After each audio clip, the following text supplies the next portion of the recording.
Halo, selamat siang, selamat berjumpa lagi dengan saya Didi Lemo Channel. Hari ini kita akan berbagi tentang bagaimana caranya memperbaiki kulkas, yang mana kulkas ini ada kerusakan ya di dalam sini, kerusakan terjadi kena tusuk. Kita lanjutkan kembali ya. Sekarang kita mulai akan mengerjakan pembersihan evaporatornya dulu, supaya cat-cat yang ada di sini, yang di bekas kena tusuk ini ya, terkelupas sedikit. Dipanasin dan menggunakan api yang sedang ya, api yang sedang. Wah, nampaknya ini pernah diusahakan ditambal ini aromanya. Ini ada aromanya, aroma beda ya. Ini kita bersihkan dulu di sekitar ini. Terlalu keras dan terlalu kencang ya, nanti merusak bagian-bagian yang lain ya. Kalau terlalu panas takutnya merusak bagian-bagian yang lain. Saya tidak ngelepas epapnya, saya ngambil yang simple aja untuk teman-teman ya. Ngambil yang simple, yang mudah. Tuh, persis bekas pahat ini ya. Mudah-mudahan ini besar ini lubangnya, satu ukuran pahat ini tadi, satu ukuran ini persis. Coba kita perhatikan ujungnya ini persis sama, berarti dia menggunakan benda tajam ya. Dari bekas kita sudah tahu. Bersihkan aja ini sampai bersih, kemudian ambil amplas halus, ambil amplas. Nah, amplas sampai betul-betul rata dan cat tidak ada lagi ya. Cat, minyak dan sebagainya, permukaan ini nantinya harus bebas dari kotoran, minyak dan sebagainya. Baik, sambil jalan aja kita mas, sambil santai ya.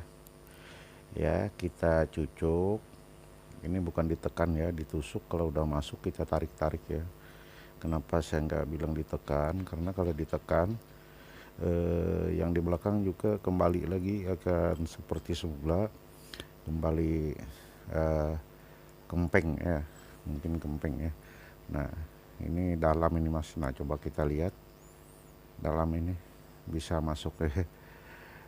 Nah, jadi terus kita bentuk dulu ya, kita bentuk supaya nantinya sirkulasi freon di sini bisa, freon bisa bersirkulasi di sini, tidak ada yang menghambat. Biasanya kalau hanya 50% itu yang ketutup itu masih bisa ya. Kalau ini tadi memang betul-betul full. Kenapa saya bilang penambalan? Karena ini mau menggunakan lem bakar, lem hijau ya, jauhkan ini ya. Nah, gunakan api yang sedang mas ya, mudah-mudahan kelihatan ini. Nah, gunakan apinya yang sedang aja. Kita panasin dari bawah ya. Jadi kompor tadi tetap jalan dari bawah mas ya, dengan api yang sedang maksudnya supaya tidak panas ya. Di atasnya kita oles sampai tidak ada lagi lubang yang kelihatan di situ. Dan cara penambalan. Jadi setelah itu ini hasilnya, selesai. Tapi ini belum diamplas, belum dirapikan. Ya. Jadi kita coba dulu, nanti kita perbaiki kalau ini memang ada kebocoran. Tetapi kalau tidak ada kebocoran, tinggal kita amplaskan. Setelah ya kita bersihkan, kita amplaskan nantinya. Tapi kita isi freon dulu. Ini kita isi, kita kasih tekanan sampai sekitar 75 ya, 80-75 cukup aja dulu. Nanti setelah dia jalan baru kita tambah lagi kalau memang dia kurang. Nah, itu saudaraku, teman-temanku sekalian, cara pengisian freon, cara sederhana untuk pengisian freon ya. Dan bagi rekan-rekan yang baru menemukan channel saya Didi Lemo, selamat bergabung. Terima kasih atas kehadiran Anda. Teriring doa semoga Anda sehat walafiat, sehat badan, sehat pikiran, sehat ekonomi. Dan juga saudara-saudaraku, apabila video ini bermanfaat, berguna untuk Anda, silahkan komen, like, subscribe ya, dan bunyikan tanda loncengnya supaya kita bisa bertemu pada video-video saya yang berikutnya. Ya, tadi freon kita sudah isi sampai 70 sampai 80 ya. Nah, jadi itu sudah terlalu kencang, sudah terlalu banyak ya. Cuman kita coba dulu dengan tekanan yang begitu besar, apakah di sini ada gelembung-gelembung udara. Kalau ada gelembung-gelembung udara, kita kembali perbaiki lagi dan kita tambah lagi. Coba kita perhatikan secara detail, secara seksama di sini ya. Apakah ada? 1, 2, 3 memang tidak ada. Kalau gitu kita lanjutkan lagi ke yang berikutnya. Jadi karena di situ udah berkali-kali kita coba ya, tidak ada nampak gelembung-gelembung udara yang keluar. Tapi sebelumnya kita periksa lagi jalur pengisian. Jalur pengisiannya kita periksa ke belakang dulu, ke kompresor ya. Kita lihat sambungannya bagaimana. Ternyata bagus, masih bagus, tidak ada kebocoran di sini. Kembali lagi kita ke depan. Kenapa harus taruh ke depan? Manifolnya ditaruh di depan supaya lebih gampang kita mendeteksi apabila ada kebocoran. Dengan waktu yang sekian menit itu sudah bisa terbaca, sudah bisa terlihat dan terdeteksi. Karena isian untuk pengecekan itu menurut saya sudah maksimal ya.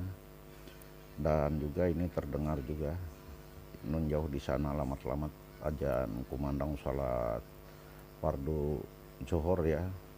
Jadi saya minta waktu dulu dengan teman-teman, minta waktu sebentar, kita break sejenak ya, break sejenak, nanti kita lanjutkan kembali, kita teruskan kembali pembahasan masalah tata cara pengisian freon dan penambalan. Kalau tambalan ini dalam jangka 1 tahun dia bocor, semenjak sekarang ya, semenjak kita kembalikan ke pemiliknya, pelanggan silahkan aja komplain ke saya, bilang bahwa pekerjaannya kurang bagus, dan saya akan bertanggung jawab kembali, dan mereka tidak akan dikenakan biaya apabila yang rusak itu, yang rusak ini ya 1 tahun kemudian di sini juga rusaknya. Intinya rusak itu pada kerusakan yang sama ya. Kalau di tempat lain itu bukan tanggung jawab kita, yang kita ada garansinya hanya daerah sini ya. Kembali. Nah, setelah ini dari tadi ya nggak turun-turun ya, ampernya tetap stabil, tetap berada di posisi 70 tadi ya, 70. Maka akan kita pasang tang amper dulu sebelum mesin ini kita nyalakan. Kita pasang tang amper pada yang bagusnya pada jalur overloadnya ya. Ini overload, ini karena ada 2 ya, biasanya hanya menggunakan 2 kabel, ini 3. Kalau dia 3 berarti dia menggunakan kapasitor. Nah, pasang tang amper, dia cuma lewat aja, kabel lewat, numpang lewat katanya. Nyalakan pada posisi yang paling rendahnya ini 20 ampere ya. Nah, pada 20 ampere ini udah siap ya, udah siap, ini siap juga. Nah, tekanan ini kan berarti balan, ini tekanan kondensor ya, selang warna merah ini bisa dilihat ini ya, ini tetap bertahan pada 70 ya, bisa dilihat.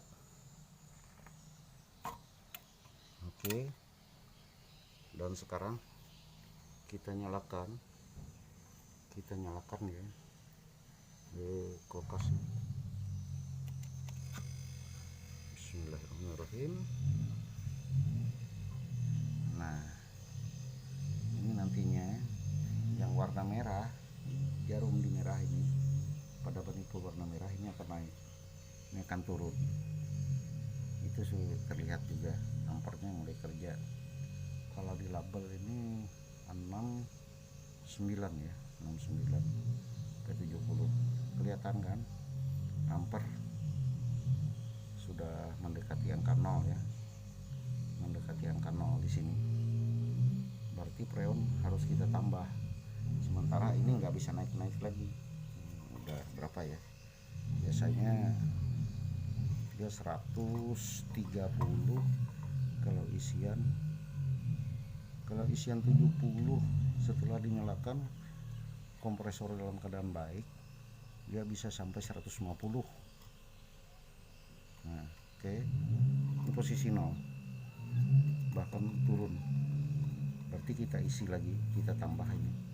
Nah, kita tambah ya. Sedangkan tadi 70 turun ke sini. Yang satunya naik. Karena kapiler sudah menghembuskan preon ke evaporator. Sekarang bagaimana kita lihat reaksinya. Cuman sebelum kita tambah, kita rasakan dulu sampingnya apa udah mulai panas. Nah, berarti ini di belakangnya yang panas duluan. Ini di belakangnya yang panas duluan. Bisa kita lihat speknya. Ya, kita lihat di sini dia menggunakan preon apa, mintanya berapa, di sini ketahuan. Berjalan, kita ngisi pelan-pelan, kita isi, kita taruh di angka 5 dulu. Ini tadi 0 ya, ini 0, kita taruh ke angka 5 aja dulu.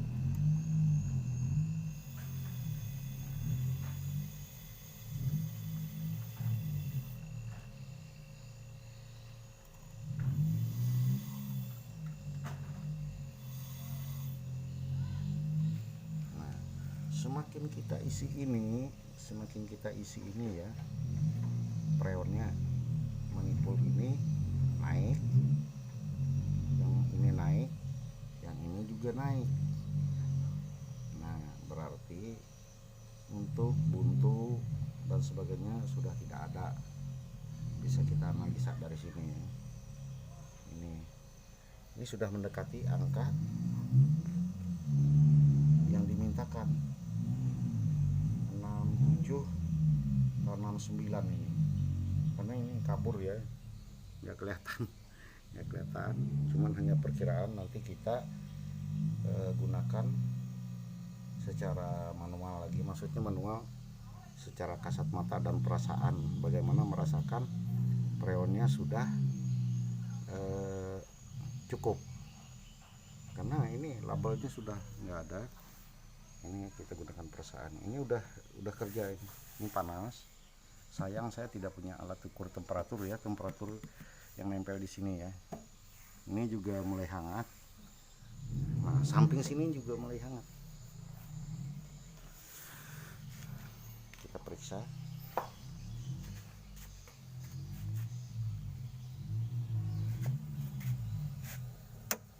Ya, tidak ada lagi tempat untuk kelihatan anunya. Ini di sini ada akumulator. Ketemunya antara dua pipa ya, ini pipa. Ketemunya di mana? Nah, ketemunya di sini dia. Ini ya, ini ketemulah. Ini dingin sudah, ini jadi es ini. Ya. Terdengar suara serak kalau dia. Nah, ini licin nggak ada suaranya. Ini es. Nah, ini es ini. Untuk menganalisa ini es juga, ini sudah turun ke sini. Berarti nih yang kita tambal ini preonnya udah bisa lewat ke sini. Nih bersirkulasi di sini ya, bersirkulasi, udah bisa. Tunggu beberapa saat lagi.